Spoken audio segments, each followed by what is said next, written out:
हमें quality spin की किस कदर जरूरत है? देखिए, बड़ी सख्त जरूरत है। आप यासर शाह के अंडर आपने स्पिनर्स बना सकते थे।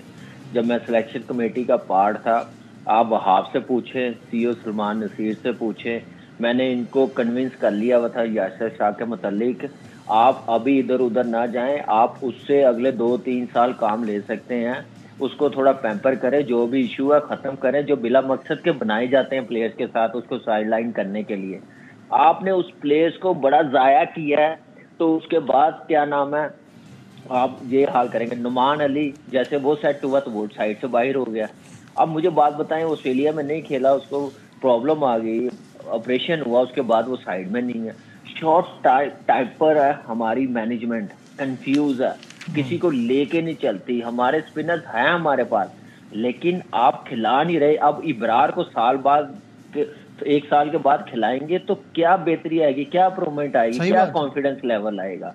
जब आप ऐसी चीजें करेंगे तो वो परफॉर्मेंस नहीं होगी ना, स्पिनर्स बनेंगे। तो मेरे ख्याल से यासर शाह के साथ मैं पर्सनली, मैंने जो देखा, मैं कह भी रहा हूँ, बोल भी रहा हूँ, जब मैं सिलेक्शन कमेटी में नहीं था, आप बिला मकसद के इशू बना रहे हैं। ऐसे प्लेयर्स आपने कई खराब किए हैं। अब इनको कौन पूछेगा? कौन पूछेगा सिलेक्टर को? कौन पूछेगा कप्तान को, कोच को, प्लेयरों को? जिन्होंने ये हाल यासर शाह का किया, उसका तो किया पाकिस्तान के साथ ज्यादती की है, जिसने भी ये सोच के प्लानिंग के साथ उसको साइडलाइन किया है। ठीक है शाहिद साहब, 48 मैचेस में 244 विकेट्स, 3 बार 10 विकेट हॉल, कमाल का मैच विनर था वो, कमाल का मैच विनर था। और मुझे अच्छी तरह याद है 2022 में इंग्लैंड का टेस्ट मैच मुल्तान में हो रहा था। हम जाहिद महमूद को खिला चुके हैं, हम अबरार अहमद को खिला चुके हैं, हम नुमान को खिला चुके हैं।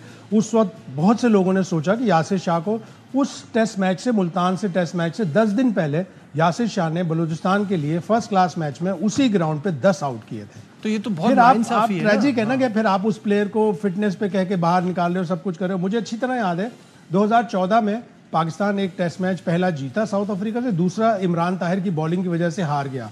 तो उस वक्त मिसबा ने ये कहा था कि हमारे डोमेस्टिक क्रिकेट में अच्छे क्वालिटी स्पिनर ना होने की वजह से हम स्पिन करना तो भूल गए, स्पिन खेलना भी भूल गए। और वाकई इस टेस्ट मैच में हमें लगा, हमने पिछले टेस्ट मैच में भी मेहदी हसन मिराज को विकेटें दी, इस टेस्ट मैच में भी हमने मेहदी हसन मिराज को विकेटें दी, और हम रेगुलर स्पिन के खिलाफ विकेटें देते हैं। तो हमें अपनी स्पिनर्स पे काम करना पड़ेगा, ना सिर्फ स्पिनर बॉलिंग के लिए ढूंढने पड़ेंगे बल्कि स्पिनर बैटिंग के लिए भी ढूंढने पड़ेंगे। बिल्कुल ऐसा ही है।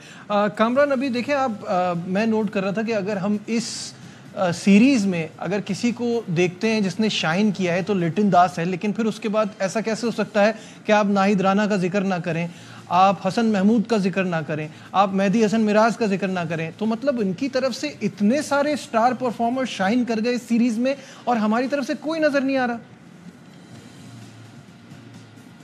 देखिए, बिल्कुल ऐसा ही है। वो दूसरी टीमों को आप उनको क्रेडिट दें, उन्होंने तो बेहतर होना, अपनी क्रिकेट को बेहतर करना, क्या उनका हक नहीं है? हमारा हक नहीं है? हमारा एक्चुअली ना इधर उधर का माइंड जो है ना, वो क्लियर है ही नहीं है। हमारा माइंड आपस में ही नहीं मिलता किसी का, प्लेयरों के मतलब मैनेजमेंट आप देख लें जो भी आती है, इन चीजों से ठीक होना पड़ेगा। लिटन दास ने जो बैटिंग की है, वो मेरे ख्याल से वो सदियों याद रखी जाएगी। ये पार्टनरशिप, ये जो उसकी अप्रोच थी बैटिंग की, मैं कहता हूं कि मैंने कल से कोई 8-10 मरतबा उसकी बैटिंग देख ली है। इतना मुझे मजा आया बैटिंग देखने का कि जिस टाइम पे आया। देखिए, ये ऐसे बनाए जाते हैं प्लेयर, ऐसे डेवलप हुए जाते हैं। जो रूट ने 3 सालों में 1600-1700 कर दिए हैं यार, आप देखें। उसके बाद आप देखें विराट कोहली कहाँ चला गया, केन विलियमसन के 3200 हो गए। हमारे बैट्समैनों की अप्रोच ही नहीं है कि इस लेवल पे जाएं, ऐसी ऐसी बड़ी बड़ी इनिंग्सें खेलें। हमारी अप्रोच टोटली नेगेटिव है, अपने लिए है कि हम इतना का स्कोर कर लें कि अगले मैच में हमें बिठाना सके भाई ड्रेसिंग रूम में। आपने देखी अप्रोच, सेफ हो जाए। आप ड्रेसिंग रूम का माहौल देखा आपने, रिलैक्स चिल, कंकशन हुआ खा भी रहे हैं, बैठ भी रहे हैं, हंस भी रहे हैं, अंदर नहीं है यार। आप सोच देखें यार, आप इस सोच के साथ खेलेंगे, ये आप ऐसे कभी कामयाब नहीं हो सकेंगे। ये बताना पड़ेगा एज ए मैनेजमेंट। मैं तो इस प्राइड के साथ खेला हूँ, इस अप्रोच के साथ खेला हूँ।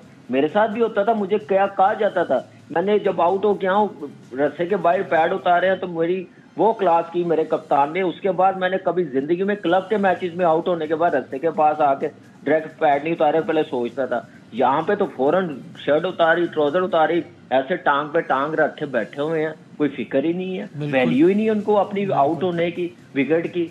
आप कैसे एक्सपेक्ट कर सकते हैं कि पाकिस्तान की टीम, पाकिस्तान की क्रिकेट टॉप लेवल पे जाए? इस अप्रोच के साथ तो नहीं जा सकती। बिल्कुल सही है। वक्त खत्म हो रहा है शाहिद साहब, शॉर्टली बताइए कल क्या एक्सपेक्टेशन है आपकी? कल अगर बारिश हो गई तो बांग्लादेश वैसे भी 1-0 तो सीरीज जीत ही जाएगा, लेकिन बड़ी अच्छी एक अपॉर्चुनिटी वर्ल्ड टेस्ट चैंपियनशिप में ऊपर जाने की। मैं बता दूं? हाँ जी, बताइए बताइए। दूसरी 10 आउट कर ले। उन्होंने 7 ओवर में 42 कर दिए थे, वो सिर्फ जीत का आया। हो सकता है, लेकिन आप कामरान ये देखें ना कि अबरार को सिर्फ एक क्लोज इन फील्डर दिया जाता है। जैसी भी उसने बुरी बॉलिंग की, कुछ भी किया, लेकिन आप जब तक स्पिनर को 3 क्लोज इन फील्डर नहीं देंगे तो बैट्समैन कैसे परेशान देना होगा। बिल्कुल ठीक है।